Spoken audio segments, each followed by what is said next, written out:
Hi Renu, welcome to my show. I'm so happy to see you and have you as my guest today. Welcome.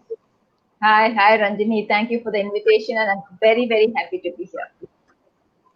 That's awesome to speak to another awesome speaker. And I have known you as a storyteller, and since you have been active in social media, I've been following you, and I love your presentation skills. And let's talk about more what that who you are, and people can know uh, more about you. So talk about who you are, where you're from, your education, your professional life. Tell us about that. Okay, so I was born into a middle class family, and I have three older sisters. We spent much of our childhood in different places. I think when I was very young, probably in Tirunelveli, then we moved on to this place. But I don't remember that place, but because I was really young, and then we moved on to Kunur when I was about 5 years old, and that is my clearest memory because Kunur, I think the place was beautiful then, nothing like what it is today.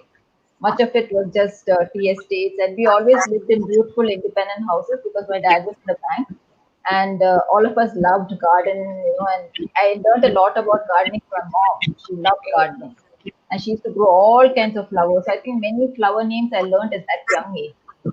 And then Wow. when I was about 8 years old, we moved to this huge colonial bungalow, which had about 2 acres of land around it. And that was the best part of my childhood, I think, because we climbed trees and we ran around. We had a tent in the garden and we had pets, we had puppies, we had kittens. And I think that was a beautiful time in my life. And I was old enough to remember. I remember running here and there, everywhere, barefoot, all over Kunnur. Everybody knew us as the bank manager's children, and we had a great time. Then we moved on from Kunnur, we moved to Bangalore. And Bangalore also in the 70s was beautiful. It was nothing like what it is today. There were hardly any, not much development. I think the only area that was really developed, as you can say, was the cantonment area. And then the little bit where we lived was Hebbal, but that was considerably far away from the city. And I remember going to school by bus, and we were very middle class, so we never had this luxury of going by car and all of that. So we had to walk a Yeah. lot, and I think that was good for us because it kept us healthy. And then I think I was there till I was about 12. And then when I was 13, we moved to Ernakulam, that's in Kerala. Belong. So I joined school when I was about in the ninth grade. I finished schooling, and when I got into college, my dad got transferred to Chennai. So I stayed back in the hostel, finished my graduation. I did English literature because that was my passion. Came to Chennai, and because by then my dad had retired, so all four of us had started working. I also found a job, and I just took up anything and everything because I really didn't had no idea what I wanted to do with my life. So I was a personal secretary. Then I became an assistant in I think, a computer company. And then I moved on to a travel agency. I was in Thomas Cook. I did a travel course, and I was an executive in travel, first in domestic, and then I moved on to international ticketing. And that there I lasted for about 7 years. And I really enjoyed my job because I got to travel. I got discounted tickets, and that was the time when I met my husband and married him. And he was a merchant navy, so he used to travel very frequently on the ship, and I had traveled with him say 4 5 times, and I had a wonderful time because I got to see different places, and we I think a couple of times I've taken my children also, and we got off in Osaka. We got to see the place. We went to New Zealand, and then my husband told me that he was going to so many ports I have to get off in Auckland. So we got off in Auckland and explored it by myself with two small children. My older daughter was 9 and the younger one was just 3. We had a great time, almost 2 weeks I spent with my children all by myself. And then we joined him on the ship. So, like that, my life continued. It was very, very busy. We were living in an independent house, two dogs, and had no chance of going out to work. Then the children started going to school. At least my younger one started school, and I thought, okay, I should now do something with my life. I'm always passionate about working, being independent, having money of my own. And so when my younger one got into full day school, that was about say around 8:30 to 3:30. She was in a Montessori school that was Abacus in Perungudi. I decided to do a Montessori course. So I went ahead, signed up, and in 9 months' time, I finished the course, and I was very eager to become a teacher. But it didn't happen because so many things happened, because my mom had a stroke, and then she was with me for some time. Then she passed away, and it took me a long time to get over that. And so the years just went by, and my husband was still sailing. Couldn't join him because now the children were in higher classes. And I thought, okay, let me take my time. My time will also come. And then, of course, my older daughter finished schooling. She went to Bangalore. She said she doesn't want to study in Chennai. So that was one baby chick that had flown away. And then my younger one is 6 years younger. So she was only in I think, seventh grade then. When she finished her schooling, she also said she doesn't want to study in Chennai. And she went to Bangalore. So both my girls are in Bangalore, and I thought this is the best time. Now I need to reinvent myself. I need to figure out what I want to do. Of course, in those intervening years, I had done a lot of other courses. I've done a course in insurance, I've done a course in mutual funds, I've done a course in yoga, all kinds of things I was exploring. And then somehow nothing clicked. And then finally in 2018, I had been on a solo trip to Coorg. And I met this very wonderful storyteller called Subba Rao. He's the founder of Kindle, and he told me a couple of very short stories, but I was so entranced by the simple way he told those stories. And I thought perhaps this is something that I want to do. And so I came back to Chennai. That was in March 2018. And I started attending regularly storytelling sessions with other storytellers, and also these open mic personal storytelling sessions. And I thought this is something I really want to do. And so I launched KathaVriksh in September 2018. I got the logo created. I had an idea of what I wanted. I'm very much into environment and animals, and I wanted to take up storytelling so I could convey these messages through stories. So I decided the name had to be something to do with stories as well as with nature. So I decided on KathaVriksh because Katha means story and Vriksh means tree. So I had the idea of the logo in my mind. I met this youngster and I told him this is what I have in mind. So he designed it for me. And then I said, okay, let me just go ahead. I had no idea of registering at that point. So it started off in a very small way. And I slowly, every month, I started having these open mic sessions for adults. And to be very frank, in the first 2, 3 months, it was very slow. In fact, there was 1 month when nobody turned up at all. And I was very disappointed. I thought maybe this is just not for me. I should just give it up. But something in me said, no, no, don't give up. Don't give up. Continue. And that's something about me that whenever I'm faced with a challenge, I want to do it more. I want to do it more and more and more. So I didn't give up. I said, no, I want to continue this. So I continued and it actually paid off because over a period of in 2019, and then I had quite a good social media presence that my daughter created an Instagram account, she created a Facebook, so I was already there, but I was hardly ever there on Facebook. And then she told me, Amma, if you really want to get into this, then you have to be active on social media. So I got a lot of advice from my younger daughter. She told me exactly what I should do. And then, of course, COVID happened, lockdown happened, and I had lost all touch with the people whom I'd made friends with. And then my daughter told me, now it's high time you were more active on social media. And she taught me how to shoot videos of myself. She helped me to put it up, made a YouTube channel for me. And so I slowly started learning how to use technology. I was actually totally bad at technology. And slowly I started getting used to it. Then I started recording videos, putting it up on YouTube very regularly.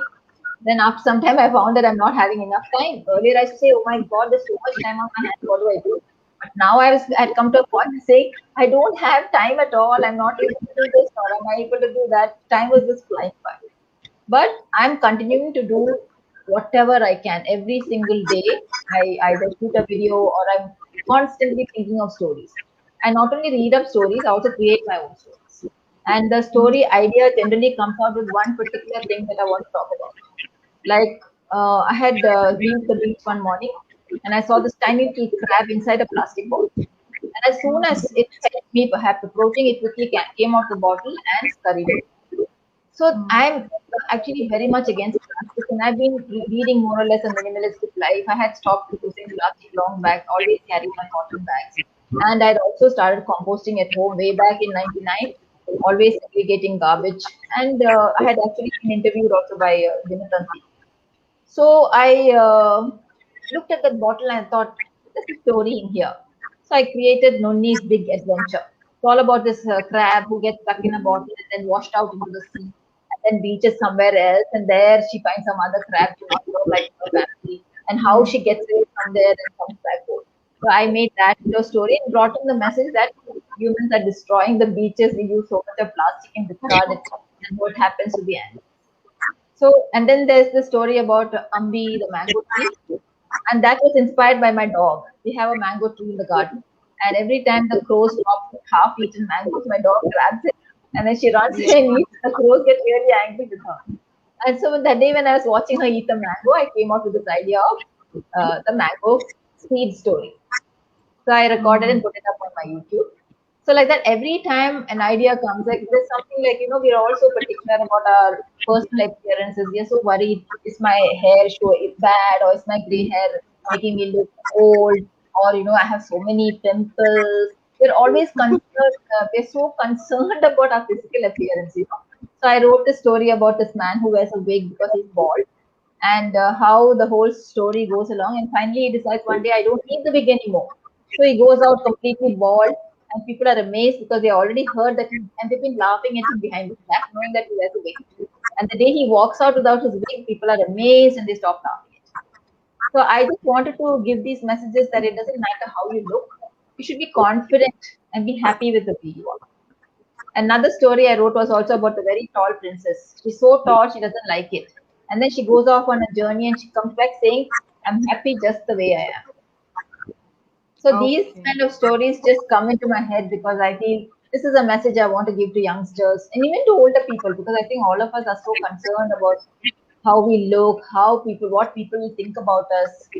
And so even today I was writing a story about our cat. We have a cat at home, and she talks a lot. She's all the time talking, and whenever we say Nala, she say meow meow meow. She keeps one Nala will bring so many meows out of her. So I wrote a story called Shh, Keep Quiet Nala. So that story I recorded today. Then it That's was word amazing. storytelling. Yeah, it was word And I can storytelling. hear a lot of things in your life, like the way you have expressed your journey and how you have evolved. No, initially it was looking like the Dora the Explorer, no, someone who is Yeah. always exploring life, Yes. traveling, and now you have this creative head. You're all constantly creating content for your Yes. stories that show up every day, and how you are using your day-to-day activities, common Yes. no incidents, very ordinary incidents into a beautiful message, a beautiful story. This Yes. is so amazing. This is so amazing. And I've been so mesmerized with this conversation, and it's just keep going and on and on. Yeah. And pets, the nature that you spoke about, your resilience, your persistence, and no, one thing that I loved was when a challenge come, you keep pushing yourself more, and that's Yes. so lovely. That's so lovely. So tell me, Renu, what is the leadership ability that you think you had, no, from your childhood that no, that's taken you so far, doing so many things, juggling, no, family, motherhood, your own aspiration to have your own self expression, and now you have it. Now you've really started looking at, yes, this is something I love to do. So what is that? Tell me about that. Your Actually, leadership ability. when I was very young, I was not very confident. But when I got into older classes, I started taking part in all kinds of competitions in mono acting and in drama, and also essay writing. I've won a couple of prizes. Then singing, anything and everything I used to participate. Whether I was good at it or not, it didn't matter to me. And sometimes I used to win a prize. Sometimes people used to laugh at me, but it never bothered me actually. Then I got into college also, I was fine. I was taking part in beauty contests and anything that was on, I would just participate. And then I got into work, and of course, work was very difficult for us because nothing was ever we were never trained. We were just put into the job and said, Do it." And so I was quick on the uptake. I was able to learn everything just like that, and I was constantly challenging myself and saying, "Okay, this is something I need to do. I must learn." So when I joined the travel agency, also, I wanted to know exactly what had to be done. So I did the course, and like that, it's. always there's something inside me that pushes me and says, do it. And then the only thing with me is that once I master something, I get bored and I move on to something else. But this storytelling is the only thing that I'm so persistent with, perhaps because constantly there are challenges thrown at me. There are days when I think, this is too much. I really don't want to do this. Sometimes you have this fear of missing out, this FOMO they talk about, that you feel everybody is doing so much and you're not doing anything. And I feel, I think I should stop. And then Right. something tells me, no, no, don't stop. Maybe you need this because you're the type if you get it success very easily, you give up. So I'm just, going ahead. And I feel as a leader, I think I believe not in leading, but in going along with people, helping them along. I feel that it's very important that we should keep in mind that everybody is equal. I don't believe that one is better than the other. We are all on different levels of the same journey. We are all moving towards achieving something in our lives, and we all have different aims and visions. But I think if you come across people and you want to work with them, then you should hold hands and move together. It's not just, I'm the leader, I'm important, and you follow me.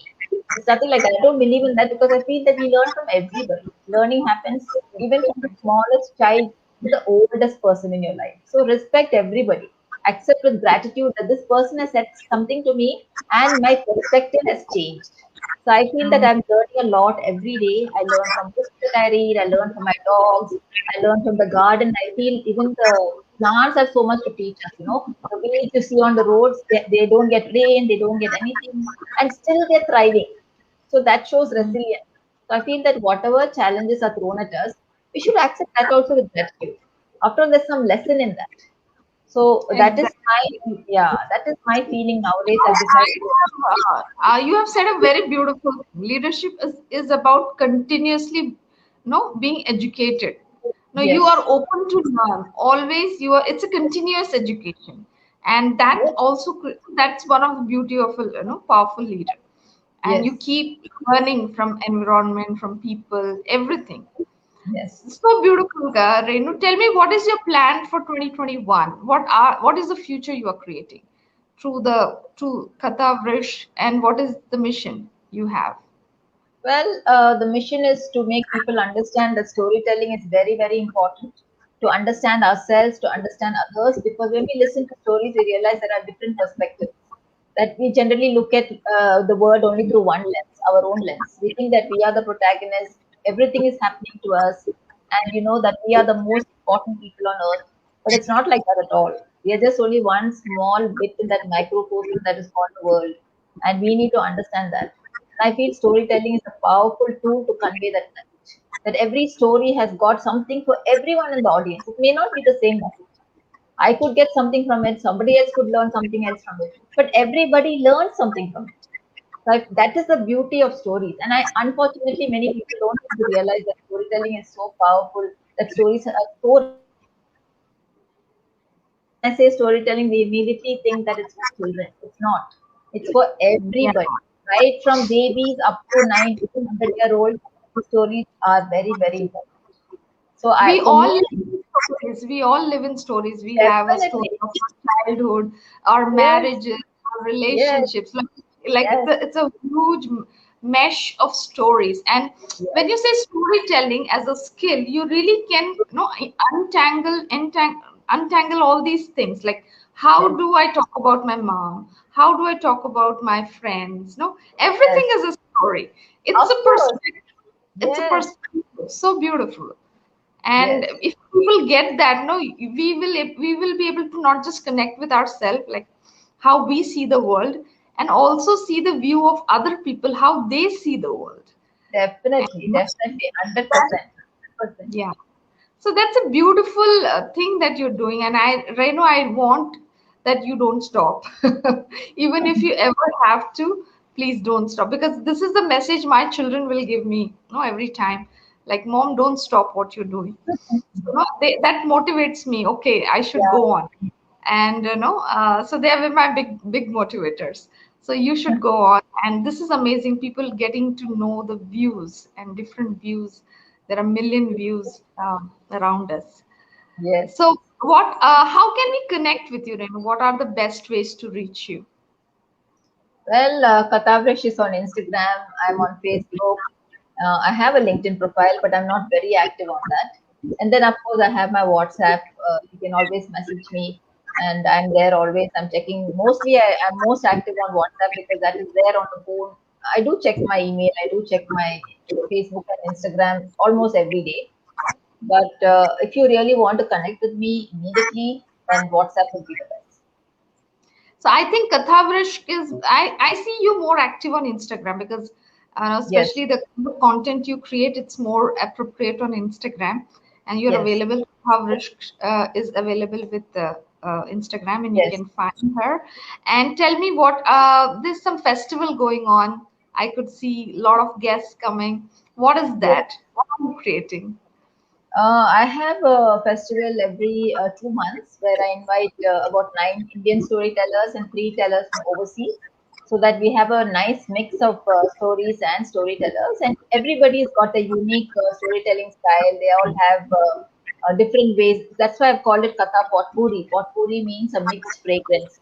So each one has their own style. Each one has their own way of expressing, and they all bring in stories, and invariably it's all a mixed bag of stories. Someone says a folk tale, someone says a personal story, someone tells an old myth or a legend, and so it's very interesting that you get to listen to different kinds of stories. Whereas if you have a theme and you say only folk tales or only myths or only legends, then it becomes a little boring because invariably people will choose more or less the same story. So I thought when I bring in this mixed bag, then people will definitely choose different types of stories. Until now, I've had 3 sessions so far. I started off in November, then I had one in January, and then I just finished one in March. And people have enjoyed it. They said wonderful storytellers, wonderful stories. And now people have started messaging me, asking me that they can be part on the platform. And I said, yes, you can. But mostly, I expect people to buy a ticket for the previous festival. So it's easier for me to choose people. Otherwise, so Hmm. many people ask me, and I really have no idea how to pick and choose. So I have said that. And also, I generally sometimes pick up people. I'm a fan. I'm a huge admirer of some of these real veteran storytellers. So I always invite them. And of course, they're unlikely to buy a ticket and attend my festival because they're always very busy. So I invite them also. And then I sometimes give opportunities to total newbies, someone who's not been trained, someone who's had no experience, but they turn out to be absolute first class storytellers. So I think everybody is a natural storyteller. You just need to develop yourself a bit. Like what I've done, I jumped into it without any kind of formal training. But I'm now looking to upskilling myself. I'm planning to attend a series of workshops so I can hone my skills and become better at the art because it is an art and craft. You can't just say I'm a storyteller and start telling a story. That's so amazing because what I wanted this message from you because I see you were so occupied with your own personal commitment. Like you gave up your no your journey to pursue your passion for children, for family, the travel, the work, like your parents. A lot of things came in between. Finally, just like you said, no, apna time aayega, and you did it, and you jumped, you learned, I see you as a global influencer. You are a powerhouse. You talk about animals. You talk about nature. You talk about stories. Like there's so much. It's a package that you have, and no, I see you as a future influencer who can use this platform of social media to really impact the mindset of how you view the world, not just the people, the animals, the nature, and how Yes, we are responsible for this planet being yes, an amazing, 100%. beautiful place. So I Yes, see that. I see that future in you. So don't give up. And I love the the courage, the the attitude that you have, especially when challenges. Because I am someone who loves challenges. So I will dive into doing something new. So yes. I see that is common between us.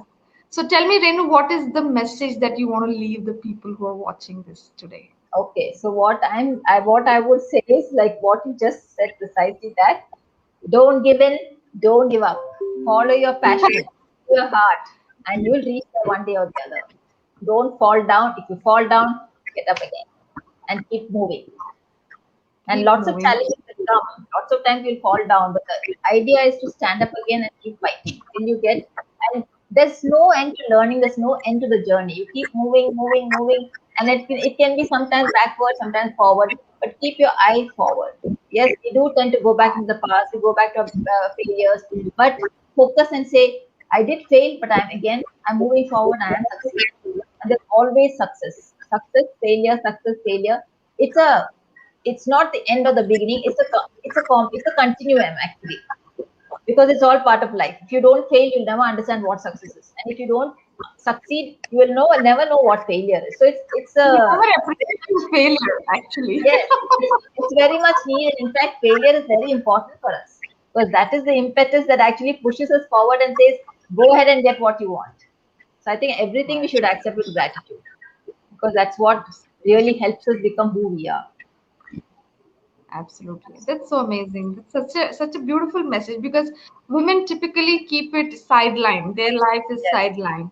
And even if yes, they do something, they give up very easily because yes, they quickly move into their comfort zone. So, yes, but then as you said, storytelling is keeping you go on because there's something about that it's not allowing you to stop. And yes, that's the essence of passion, like you love to do it. So that's so beautiful, and it was an amazing conversation, and I am so happy to know you as a person and the kind of work that I've always admired, because I'm not a pet person, and I'm not that naturalist the way you do gardening, and you use the natural ingredients, and you make some amazing things, and yeah, and with natural ingredients. So you have learned, there's a lot of treasure in you that you learned from your mom, and that you yes. can share. Yeah. So thank you, Renu. Thank you so much. Take care. See you Thank again. you, Ranjini. My pleasure. Thank you. Bye. Bye bye.